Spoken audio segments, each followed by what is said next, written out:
I can't see your face. Shout out to, I think it's Aaron Lewis. I still haven't looked it up, but I'm pretty sure that's the singer of that song. I'm almost positive. Legend, though. Good song. One of the best. So we're in Nebraska.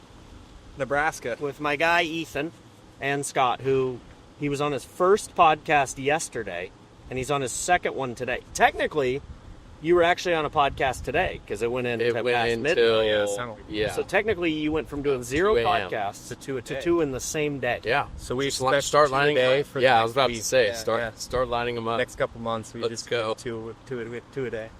Oh, that water is so good. Oh. Shout out to Casey's. Yeah, dude. Have you had their pizza yet? No, I don't.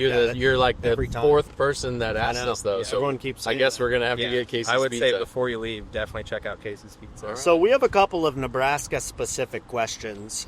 Number one, do you guys have Chili's? Like the restaurant? Yeah. Yeah. Okay, I haven't seen one, but I've been talking about Chili's. For You know, 2 now days. that you say that, the Chili's that I think I know of, I'll have to double check it's still there. Oh, are It we might have cooked? turned into a Chick-fil-A, I'm not sure. Oh, okay. But we're looking for a Chili's or an Applebee's along the road. Like, they have these margaritas for Halloween that have, like, sharks in them and different themes, and I could go for one. They're packed with sugar. Terrible for you, but when in Rome Absolutely. or when in Nebraska. Yeah, like I said, the things that most people want to hit are like Runza, Amigos. Okay. Those are a couple of fast food joints, but they're Midwest specific. Amigos is like Mexican food. Runza's like, it's hard to describe a Runza. It's like a casserole, unlike a meat casserole. Ooh. But it's like a sandwich. That sounds amazing. Definitely try out. Okay. Runza. All right. It's you gotta go. So, all right. So we just did a shooting battle, and Scott basically just came off the rails. Yeah, walked away with it. in a good way. He smoked us. I was anticipating trouble from you guys, but I didn't figure it was going to be so hot and so Scott right away. Everything nice It was bar. our That was a first shot great was bar. 100 yards, and Pinwheel. he smoked it. Everything over 100 locked in. Oh yeah, 100%. And we think we've assessed the new confidence is the big Ranger energy. It's a big, nice color. It's kind of dark, but nice. big. It's big, and I think that's what's really bringing you the confidence is the big dark truck. Would you say that? I would agree. Yeah. I think it doesn't hurt. No, it doesn't hurt. Having that thing. I mean, maybe we do like a nice little pan of the truck right here, but I mean, look at it. It's gorgeous. It is. What It a is color. nice. And then we got a Honda Pilot, Oh, dude, that pilot, legendary. Old rig. reliable. That pilot has seen some things. Love it. It has. And you came home. Usually on a hunt, you want to come home heavier. You actually came home quite a bit lighter. I did. Let's talk about that. So, I have hunted a lot where I'm like nowhere near camp all day for a month straight sometimes. And I've thought many times, hey, my stuff could get stolen. Oh yeah, It's possible. I mean, it's always in the back of your head. But it's never happened to me yet. I'm sure it will one day. What was that like coming back?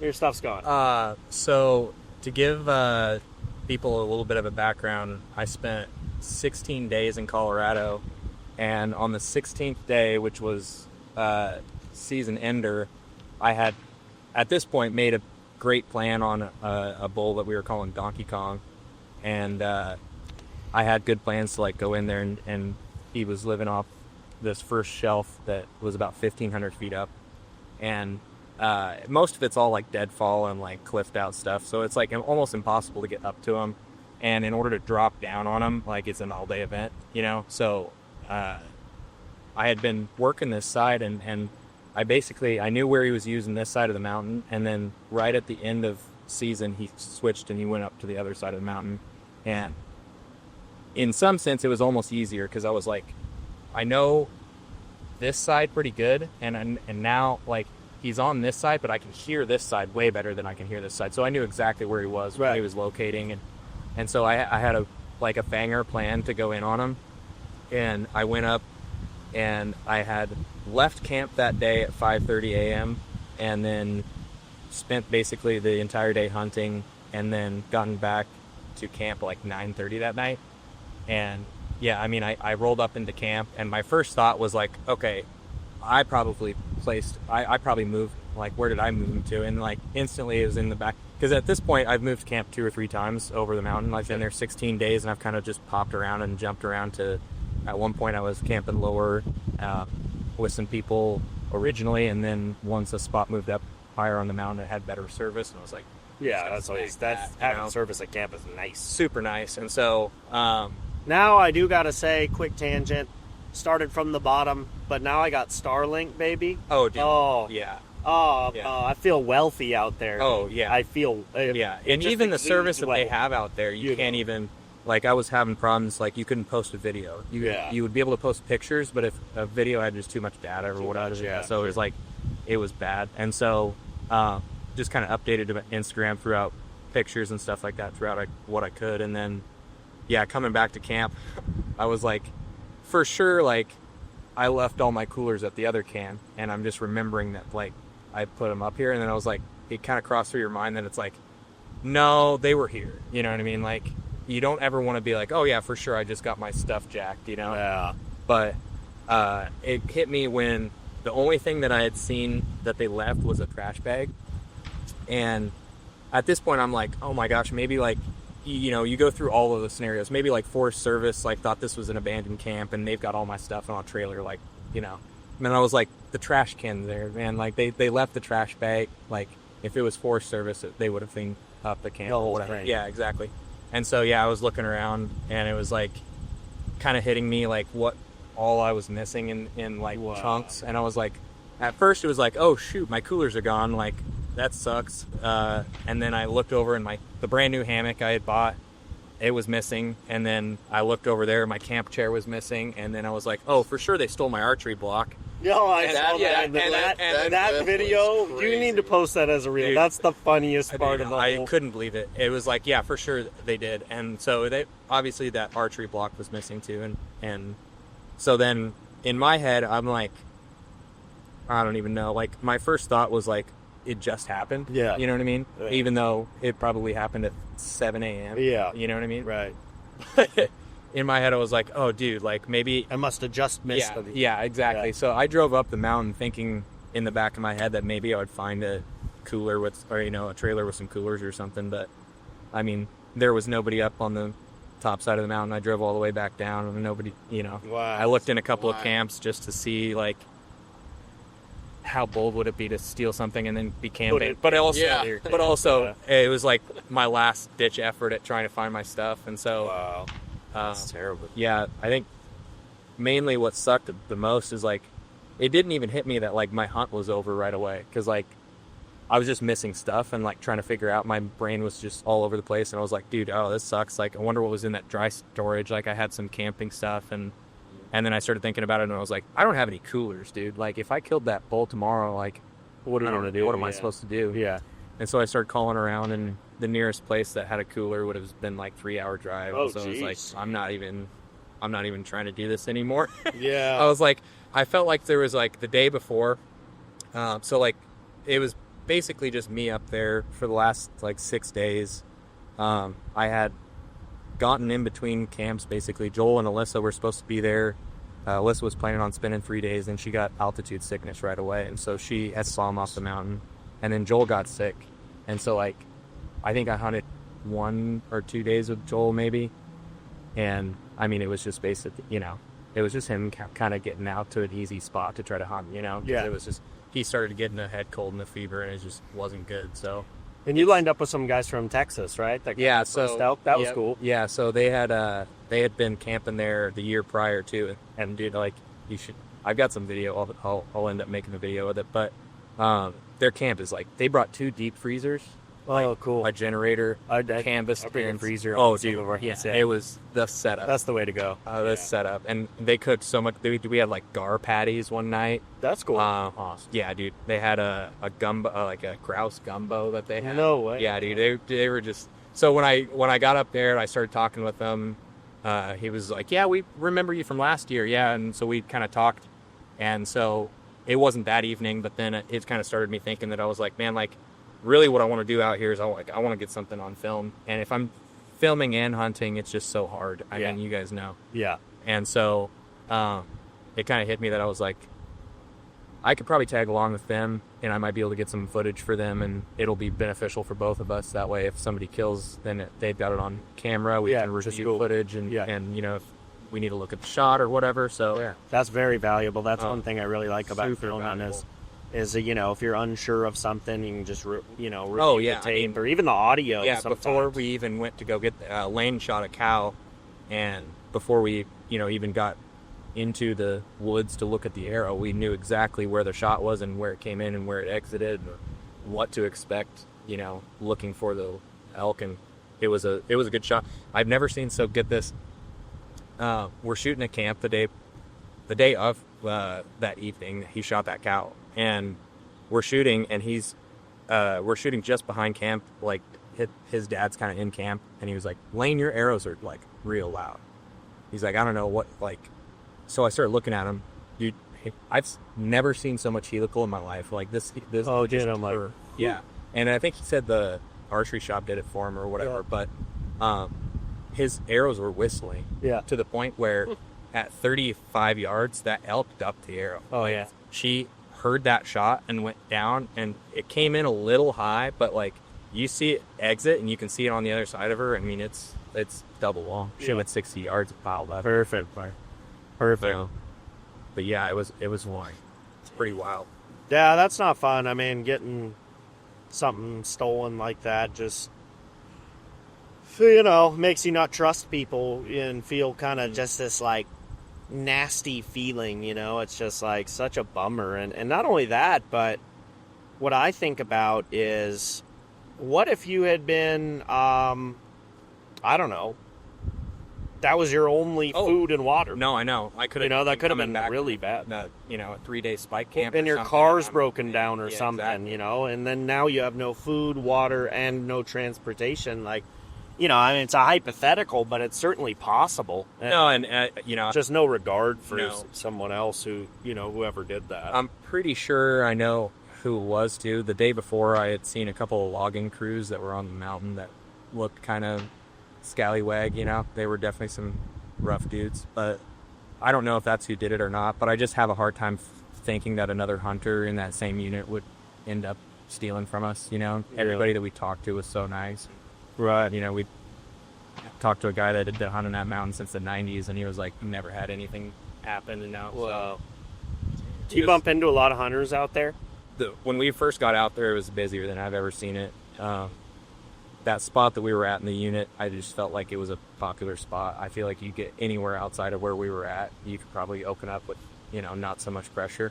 But I also think, depending on where that hunting pressure's at, it can help you in certain spots. I mean, if you're talking with some of the guys from Texas, I killed a bull in that same unit last year, and I was talking with him, and I was like, yeah, he's like, that day that you killed that bull, we were like coordinating where they were at, and I was like, I wonder if part of the reason I killed that bull wasn't because those guys from Texas were fire on the mountain and put pressure to the point where those elk were a little lower, a little sooner, and it was just, I wouldn't have seen him if it wasn't for them, so. Yeah. Elk hunting's weird. Like, I think a lot of times, like, especially in over-the-counter, like, not very good units, I think a lot of times guys think that, like, the way to hack the system is to go super far. Mm-hmm. And a lot of times, I mean, I've killed 3 over-the-counter bulls in a row in an over-the-counter unit, and all of them were not far from the road. Right. Sometimes I almost think people go past the elk. Oh, 100%. And I read an article a long time ago by Chuck Adams, it was like an idol for me growing up, best bow hunter of all time. But like, he wrote an article about guys routinely hiking past the elk, and the elk will hang out closer to like roads and walkways. And I have found that to be true. Yeah. Where in some cases, not always, but oftentimes I don't think the elk are like, no. oh, I think let me there's go spots, 15 miles from the road. I Yeah, think they you think get into that. spots where, like, one of the guys from Texas killed a 4x4, and where he was at, I was like, yeah, this makes sense. You know what I mean? But, like, where I killed my bull and where Lane killed his cow, I mean, that pack out was 750 yards. Yeah. You know what I mean? Yeah. Like, Yeah. it wasn't, you would 100% overlook spot. You kind of get into the spot that you go up the mountain, and it's kind of one of the first meadows you see, and it's, you know, there's a lot of camping activity and stuff like that down low on the mountain. But 1,500 feet up off that, there's more elk sign than I've ever seen. Wow. You know, and it's just 1,500 foot up, some straight stuff, and deadfall. Nobody really wants to get back in there. Were you seeing elk pretty much every day? So in that spot where we're at is very hard to see elk in general at all. Just because it's so thick. Yeah. And so we had elk 60 yards from us at points. So you couldn't see just bugling their ears up, you know, and you couldn't ever guess if it was right on the other side of the bush or like 60, 70 yards. You know, it's just so tough to pinpoint. The sound travels so weird in there. There was one area where, so when Hunter is his name, Hunter Evans killed that 4x4, and where we got down into them, they were locate calling in order to just make sure that like we knew what direction they were. We could hear them perfect. And at a point where I was like, okay, we're close enough. I'm going to rip some bugles and let them know. Like, I was like, cavalry's coming, you know, like we're going to get this full packed out. So I just grabbed the horn and I started ripping like 45 seconds of the loudest bugles I absolutely could, just crazy bugles. I get up there and they were like, yeah, we were wondering when you'd get here. And Lane was like, did you hear him calling? Nothing.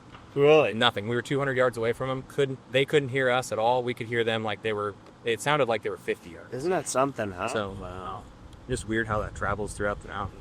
Dude, yeah, elk bugles can change a lot. Like, sometimes they'll sound right on top of you, and they're like a whole friggin' canyon away.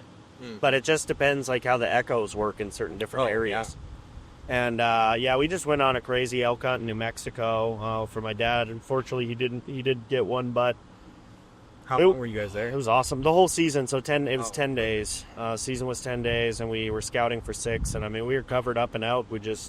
We had one great opportunity the very first morning. Called in this really nice bull. I got beautiful footage of him hopping a fence right to us. I want to say I've seen that. It's a beautiful clip. Yeah, beautiful clip. So that bull stood there broadside at 65 and then jumped the fence and stood broadside at 33, and my dad just wasn't able to get the bow back and get a shot off. And after that, like, we were covered up in elk. We just never had a shot opportunity, if that makes sense. Like, it wasn't like we were we weren't having problems finding elk or being near elk. We just couldn't get a round off, you know? And eventually we put him on a wallow that we found, and I figured for sure, I'm like, dude, you sit this wallow for the last few days, like, something will come in, and it just didn't, you know? It didn't pan out, but which hurts. Like, my dad and I very rarely will go on a hunt and not fill the tag, you know? So for us, that was a tough one to swallow, but it was like never from a lack of effort or anything. Right. It was just didn't pan out. Sometimes that's hunting. Oh, it's... You know what I mean? Well, yeah, and... Do you hunt a lot with your dad? Yeah, I have my whole life, right? That's so we've sick. done a ton together, and... but that was the first hunt where, like, a lot of times we'll apply as a party, and now we don't do that. It's terrible for your odds in a lot of states, so everyone applies individually. And so he had a tag, so it was all hands on deck for him, and actually, I mean, we made kind of a long hunt out of it. We went to Arizona first, and did a deer hunt. Brianna got a deer, and then... Was that the muley? Yeah, she got a muley, and then my buddy Garrett got a muley, and then we had several other people in the group had shots, but couple farmed shots in the group. But we were gone 35 days. Heck yeah, dude. 35-day pull, yeah. And I didn't have a tag the whole time. Just sat filming and hanging out and helping. That's what I'm saying. I think, you know, for me personally, getting behind the camera is almost just as much fun, if not maybe more sometimes. I love filming. You know, I mean, I do obviously I would prefer to, you know, have a tag, but that's a split season, right? So I had already filled my tag in January on a Coos whitetail.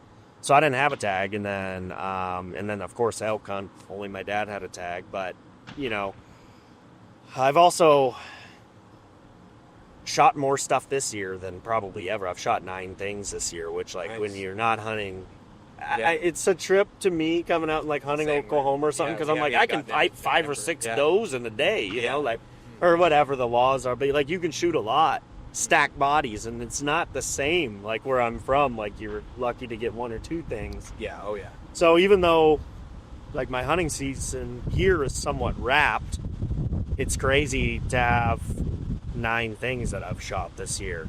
And like you said, most hunting seasons aren't even I started. would say, yeah, most people start stacking in November. You know, Yeah. I mean, or like, you know, when they start getting a lot of action. Yeah. Anyway. Do you enjoy doe patrol? Oh yeah. I love doe patrol. Yeah, you can't beat it. Yeah. I'm a big proponent for doe patrol. I haven't been. I'm an opportunist. You know, like I'm an opportunist where. Like, don't get me wrong. If I know of a big buck that's in the area, I'll pass a doe for sure in order to wait for it. But I usually get my doe tags out of the way early and try to kill 1 or 2, and then I got Nebraska's a 2-buck state, so you know, I'll kind of try to be picky with one of them for sure. And anymore, I've kind of started being more picky with both of them at this point. Yes. It's not that I've killed I've killed a good buck that, you know, I say a good buck.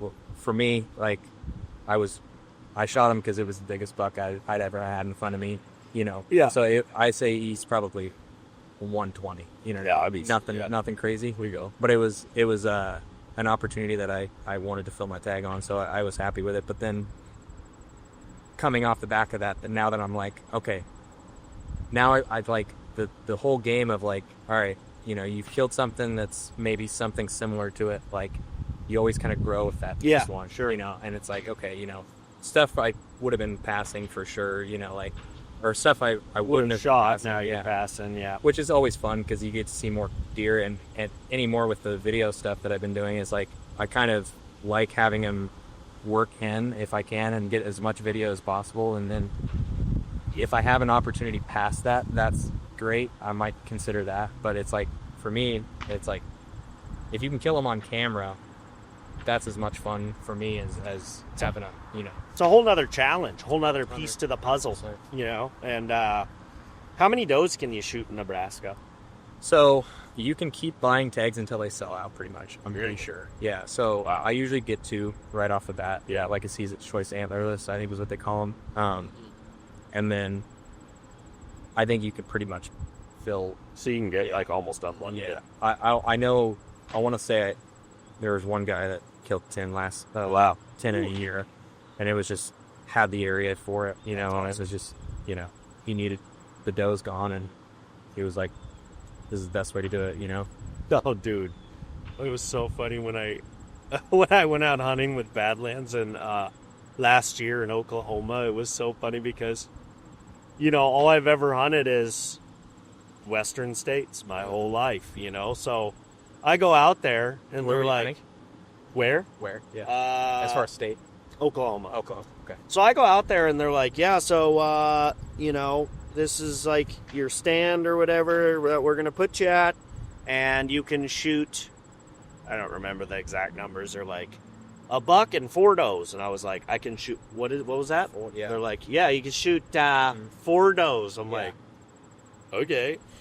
I want to say, dude, I go out there and I was like, I just kept every day thumping does, right? And they would come back and they're like, you know, you could shoot a buck. I was like, I'm not going to shoot a small buck. So, like, trust me, to me, it's a trip that I've just shot 3 does. You know, like, it's crazy. Like, it blew my mind that was a possible thing. I mean, you get so much experience with every shot you take. Yep. That when you have the opportunity to shoot 3 does in a couple of days, you get, I mean, for a lot of people, that's like 3 years of experience. You know what I mean? If you shoot 1 doe a year or something like that, you only have a certain amount of time you can hunt things like that, which, I mean, everybody is.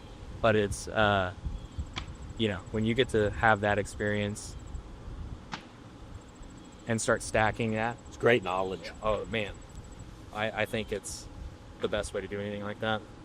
No, it's like learning a job. We talked about it the other day in the car. It's like, so many times, any education, like, you can take a whole course on how to paint a house, but, like, until you actually go paint some houses, you're just not going to know how to paint a house really well. Right. Like, you always learn better on the job. I do. Yeah. I think everybody, I mean, for the most. Look at, we got a shooter here. Nice. What a legend. Cool archery range. Yeah. Yeah, this is a great spot. Did you just get a antelope? Yes, I did. Nice. Yeah, off the backside of hunting Colorado, I came home a day early, which is wild. So, got forced off the mountain basically by having my stuff stolen. Right. On the way back, So crazy. On the way back, I'm driving through. Actually, it's the town that you guys were talking about staying in. I drove Oh, really? all the way through, and then I stopped and pulled over, and I had a couple text messages. I do flooring for a living, so I knew I had another job coming up, but I didn't know exactly what the deadline looked like for her. And so she got back to me on what she needed as a deadline. And as soon as I knew that it wasn't the next day that I needed it done, I was like, we're turning around. We're going antelope hunting. And so I turned around, and I knew for like one morning I'd be able to get out and just have, I'd hunted them early season. And so I knew where they were in the early season. And so I went in and I pulled over in a farm outlet that I have permission to, and I just camped there. And then the next morning, I knew I'd be close, like based on where I'd seen that. I was hunting a buck. I was calling Papa Joe. And so I give them all dumb nicknames, but there was two of them that I was calling Slim Jim was another one that he's just real high tower, he just looked like that Slim Jim guy. Yeah. Oh, yeah. But Papa Joe was one of them that I really wanted to get onto. And I ended up, I get up, and it was like maybe 5:45. I kind of stumble around, get dressed, and then I got on the road. And where we hunt antelope is basically you drive roads until you see it and make a play, And so It's like nonstop stalking. Oh, I've never hunted yeah. antelope. Oh, but dude. I'd love it. yeah, I'd like to take you out there sometime. We should. It's a I blast. would love to do it. Is So over the counter? Yep. I think now that I say that, you might have to double check on that. I'm not sure for Evs. Oh, I know okay. Joel's talking. I think it is a draw, but I think it's easy. You probably draw if you put in, yeah. Nice. So yeah, ended up driving about 5 minutes down the road, and the first group of antelope I'd seen, there was 3 of them, 2 does and that buck. And I kind of, did one of these with the knee and was like glassing on them. I was like slowed down enough to where I could like glass to him and seen that it was one of the bucks that I was chasing. And so I just kept driving. If you slow down with antelope, most any game, but like if you slow down with antelope, They're gone. they're gone. Yeah. And so I'm watching my rearview mirror as I'm coming up over the hill, and I see exactly where I went out to the side of where they could see. And I just pulled over, and I jumped into the ditch, and I ran about 40 yards into the ditch, and I cut about 40 yards into the field. And there was a little rise where they were coming up over, and it was enough to where I thought I was going to be able to get up over them and just like shoot them, But I got up to the top, and I could see them, like they were already working close enough to where I just backed off that ridge. I backed off the ridge maybe 40 yards, and where they were at, they just fed right up over the top. I've got my camera in my hands, and I'm just like taking pictures of him. And as soon as he comes up over the hill, I take a couple really good pictures of him. Best picture of an antelope I've ever taken. Yeah. Like Yeah, I think I saw that. blown away, dude. It is one of my favorite is pictures. cool. I'm gonna have it canvassed, and like Yeah. I'm gonna make it like Oh, yeah. super nice. But I snapped a couple pictures, and at this point, I'm like for sure, based on everything that this is my 4th year antelope hunting. Antelope are curious sometimes, and you can use that to your advantage. If you get inside of their like 300-yard bubble and you've gotten there without them seeing you get there, I feel like they're more curious than they are scared sometimes. And he's looking right at me, and I snap this picture, and I'm like, okay, here's the point where you like turn around and take off. I'm kind of like looking at my bow, looking at like trying to like maybe try to make a play. And as soon as I take this picture, he's like looks at his does, and he kind of looks back at me, and he just starts feeding again. And I'm like, okay, you fool me once, you know what I mean? Like, Yeah. I'm going to take a picture of you. That's fine. And then as soon as you give me an opportunity, like I was on my bow, and I pulled back, and I had ranged the top of the hill at 40 yards earlier, but I had backed out a little bit. So when they came up over the hill, I think he was maybe at 45 or something like that. But I shot him for 40, thinking it was, center vitals, a little bit room for error. And I ended up pulling my bow back. And as soon as I pulled my bow back, he kind of went broadside and was like, what's going on, And as soon as I remember, dude, my pin was like tail to nose, it was just like sitting there for a second. And I remember thinking like, all right, hey, push into your bow arm, settle that pin. So I gave it a little bit pressure towards that target, and I just settled in, and as that release popped off, I just like it drifted in like you always want it to. You know what I mean? It just slide, and you hear it hit him, and you never know. You know what I mean? Sometimes it's like, was it lungs or was it bone? Sometimes they almost sound the same. Yeah. If you hit that shoulder. Yep. But it slid in and it didn't make a lot of noise, and I just felt like I had gotten him behind that shoulder, and I was just like, instantly, right away, like any of the antelope I've killed before, I'm like on the glass, like looking at them, making sure like where was the shot? Can I see anything about them? How far are they going? Dude, I just like at that point, after 16 days in Colorado and getting my stuff stolen, dude, I didn't have any energy. I just like turned around and started crying. It was like just like straight up, like I was just thanking God, and I was just like, there's like no way that just happened. Yeah. You know what I mean? Like to spend all that time getting my butt kicked in Colorado, and then, you know, on a last ditch effort to try to fill the antelope First stock, Yeah. getting it done like that. I mean, I can say safely that will never happen again. You know, it's just one of those things that everybody, you know, has their own idea of whether it's like, you know, spiritual or like, is it a God thing? Is it just happenstance? Had to be. I felt like in that moment, I was just like, after getting to spend time on the mountain, for me, is just spiritually. Like, I'm a religious guy, sometimes, and I just, I get into my feels about it, and I'm like, man, like, this is what we're supposed to be doing, you know? This is like what we're called to do. And so I had a ton of time to pray on the mountain, and it was just like one of those things that when I got my stuff stolen, one of my first reactions was to just pray for them too, because I was just like, man, how lost are some people that's like what they're gonna do today. Is they probably stole my stuff, and they probably had 5 other spots that they hit that they stole stuff at, you know. But you know, through the whole process, just trusting God, and I felt like, I mean, I don't know, you know, you have things happen out like a movie. Yeah. I mean, it's like, it felt like, literally. I mean, there was no way what a story, anything like that could ever happen. And it's hunting, man. You just never know. You got to put in, you know, the time, and you got to be kind of headstrong and a little bit stupid, because, like I say, I drove 2 hours back out of my way basically in order to hunt that antelope for a few hours. Yeah. You know, but I didn't know they were going to be there. I didn't know anything was going to be. I just was like, screw it. You know, it panned out. I mean, try to go get some video or something. It really was cool to kind of, I mean, obviously it wasn't cool to see your stuff get stolen. I didn't even know about it. So like Brianna and Scott were like, yo, they were like talking about, did you see Ethan got his stuff stolen? I was like, no, I didn't see that. So like I went and watched it, and low key, like Scott said, hilarious part. My target's gonna be gone. I guarantee it's gone. A hilarious time. That was. You gotta post that as a reel. That was so funny. But like, yeah, just the whole saga, right, of that. Yeah, man. And you somehow making a hilarious reaction in some ways, but then like you being like sad and mad, and then having like a hilarious line, but then like ended up getting the antelope. It was just really cool to kind of like see the whole thing play out. Yeah. It was really cool in real time, which is cool, you know. We talk about it often, you know, the pros and cons of social media, but like I think there's just as many pros as there is cons, and like one of the pros is for you to sort of have people supporting you and be like, man, that really sucks, go get them, like people supporting, but then also for us, the people watching the story unfold in real time is really cool. No, yeah, I think it's really cool. So I don't know. I think the whole thing was crazy, and obviously that's a bummer. Maybe you'll get a cooler sponsor. You know. Yeah.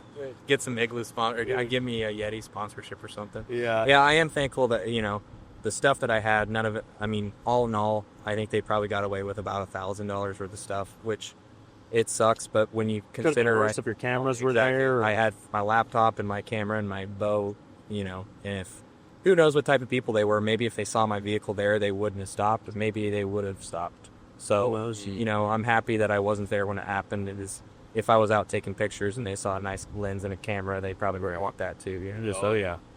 Yeah. And it's an interesting world we live in, but I feel like hunting is one of those things, and social media too is it plays into it, where it's like, getting to be here with you guys. Obviously, you guys are kind of making a tour right now, going through, stopping at a couple places, and you had to pick up this sick truck of his. But but to just be able to have direction and have an outlet to, have a plan to go out to Colorado and make content of some kind, whether I ever end up posting it or not. It's just fun to have in general, to look back in as a memory and things like that. And it sucks too, because I feel like I do a lot of it where it's like, oh dude, I've got 2 terabytes of footage and I posted like 6 pictures from it, you know what I mean? So I need to do a better job of keeping everybody updated with things like getting stuff out. Yeah, getting stuff out there, which is definitely one of my bottlenecks right now. Is just I always say that into it. Yeah, I mean, I always say that I think if for like aspiring content creators, I always say the most common mistake I see people make is lack of output is always number one. I think a lot of people are like, oh, I can't put something out if it's not perfect. And it's like, what is it? One of my favorites, paralysis by analysis, right? Yeah. I see people do it all the time, not pump stuff out. And meanwhile, like for us, I've always been, output has to be first. Output has to be first. And some of the best stuff we've done ever has been like, I don't know, just like some Lucy that we do. Right. And it's like bangs crazy. Well, sometimes people like relate to that content. Yeah. Sometimes when you overproduce off things, the hip stuff is sometimes the best. You know, you overproduce and overthink things. You leave stuff out that you might not think in the moment is relatable or is like that archery thing where, like in that moment, like until you guys told me, like I didn't think that was even of like a funny moment of just like, oh yeah, and for sure they took the archery. Yeah, it's hilarious. So, like, the timing, the timing, like you say, it's a viral clip. It's one of those things that if you start spending more time editing things, you're editing things that other people might want to watch, and you put them, if you take it off the cutting table, then it's gone forever. And so having more, like you say, cut from the hip, just loose content. And I do love like really sitting down and like editing out like a film. I'm not. Oh, cinematic stuff is one of my favorite stuff to do. Like I love it, and I don't make stuff that's like as cinematic as what you do. But like sometimes I'll have like an idea, for like a hunt, and I'll go, okay, if I can pull this off, then I'll call the video this, and the storyline could kind of be this, and it could kind of be cool, and I'll really spend time on those and like do sound and like really change stuff up. And I love that too. And I that is probably 5% of our stuff. A lot of it's very like just off the hip, off the rails, kind of chaotic, And I think for like for us, when we linked up for the first time in Oklahoma, it was your first time ever hanging with us, and vice versa. But I think for you, it was probably kind of like a different style of filming than you had probably come across. Oh yeah, you're probably like, this is like, feels like we're not really filming, like no, but it's the camcorder that makes things so accessible. Yeah, and when you don't have to worry about, like, I mean, obviously I like what I do with my R5 and stuff like that, but I'm considering just grabbing one of these because it's like, it's good to have both. I think so too. Yeah, I think for the cinematic shots and stuff like that, having the really nice lens and stuff, you get depth of field, banger, DSLR, dude, you get bangers off of it. But where it comes down to, there's a lot of stuff that, dude, even just like running the focus on my camera sometimes is hard, is a job in itself in order to make sure that you're not only framing the animal perfect, but you're in focus between all this trash that you have, between all the lens, Yeah. Not to mention so many settings you're trying to go through, and then 100%. So I do have a DSLR and a lens that I really like on it a lot. But I used to have 2 of these. One just broke, so I need to get another camcorder. So I'm gonna get a different type of camcorder, I think, or maybe the same one. I'm gonna look at options and get another camcorder. But what I really realized was we were on the deer hunt, and Brianna was hunting with my dad, and I was hunting with somebody else. And I said, and my other camera was already smoked. My other camcorder, after fucking 10 years and rainstorms and dust but dropping. It's good life. Oh, it's made. Oh, dude, it's a banger, right? But I was like, "That's you take that, and I'll take the DSLR, bro." I'm trying to film like hunting and over the shoulder stuff, and on the animal with the DSLR. I'm like, this is trash, bro. I'm like, so many people probably miss banger shots because this camera's too complex for. Like, you need to be able to like zoom in quick on the animal tight, and like with the camcorder, it's so like quick and easy. So for me, the way I always look at it. And some guys can pull it off well, filming with the DSLR for that. But what I prefer is for outdoor stuff, so like tacks, hunts, stuff like that, I think camcorder is like undefeated. But for indoor stuff or reviews or like a bow build, stuff that's more intricate. Yeah, where you want to see exactly what, that's where I what love you're doing and things like that. Yeah, that's where I love the DSLR. And then also, of course, for photos, for sponsors and stuff, that's where the DSLR is key. So I think, like, as a creator, it's great to have both things. Oh, for sure. And I think, like, for a lot of what you do, too, like filming out of trees, and now that you're, like, I think for your elk hunt, dude, a camera like this would be perfect. Oh, I know. And I think for tree stands, actually. Because it's so light, and the zoom... Dude. Oh, yeah. So good. And it does really good in low light situations. Very good. Like where, that was a struggle for me getting into DSLRs right away. It was like, okay, so your f-stop, your aperture is basically control how much light you get into the camera. Well, the 2.8 is kind of like the standard anymore. Like if you're shooting anything hunting related where you're going to be dusk and dawn, like 2.8 is going to allow enough light in there. Well, a 2.8 millimeter, 300 millimeter, so you can like reach out there and let's say at 70 yards. Like, I mean, you're talking about, a 300 millimeter 2.8 is going to be an 8,000 buck. Yeah, so heavy and super heavy, dude. I got a 24 to 105 that I run. That's 2.8, and it allows me to get the shots that I need. But it is one of those things that, it's heavy. It's on my shoulders all the time. Yeah, and there's plenty of time where I'd rather just be, I'll even do it with my cell phone sometimes instead. The phones are good, yeah. Instead of my camera, just doing the vlog stuff of like trying to fill in, okay, this is what we're doing on the hunt. This is the spot we're in. Yeah. Updating things and then doing the panoramic shots with the camera. Transition clips and stuff. Yeah, I think durability is another big key point too. Like I think about it like this a lot.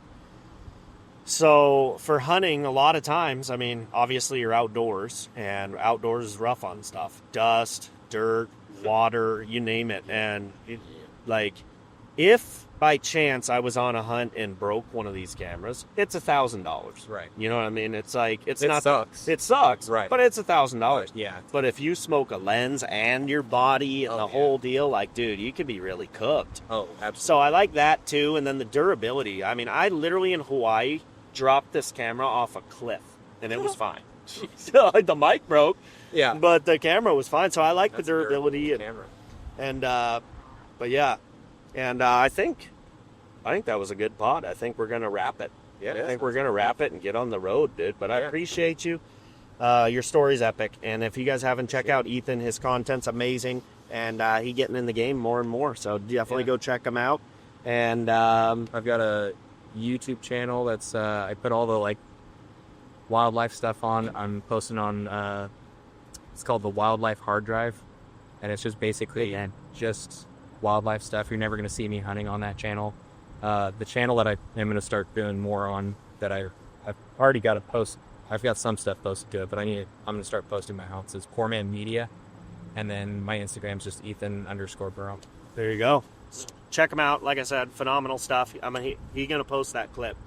I bet they took my target. Oh, they did. They did. So he'll post that soon. Hilarious. Oh, yeah. The guy's got timing of a comedian. But anyway, we're going to get back on the road. We're going to try to get 4 more hours under our belts. But yes, subscribe to the show. 5 stars, Apple, Spotify. And absolutely. that's it. We appreciate you, dude. I appreciate you guys coming out here. I appreciate you guys taking your time and give me one of these. Yeah. There we go. Thank you, guys. All right. Thanks, guys. We'll see you soon.